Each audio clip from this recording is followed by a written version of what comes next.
GLPS ಅರಿಯಬ್ಬೆಪಾಳ್ಯ. ನನ್ನ ಹೆಸರು ಯದುನಂದನ. ನಾನು 5ನೇ ತರಗತಿಯಲ್ಲಿ ಓದುತ್ತಿದ್ದೇನೆ. GLPS ಅರಿಯಬ್ಬೆಪಾಳ್ಯ. ನನ್ನ ಹೆಸರು ಗೋಕುಲ್. 5ನೇ ತರಗತಿಯಲ್ಲಿ ಓದುತ್ತಿದ್ದೇನೆ. GLPS ಅರಿಯಬ್ಬೆಪಾಳ್ಯ. ನನ್ನ ಹೆಸರು ತೇಜಸ್ ಯಾದವ್.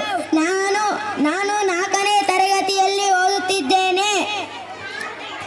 ಒಂದು ದಿನ ಅಪ್ಪನು ಪೇಟೆಗೋಗಿ ಬಂದನು.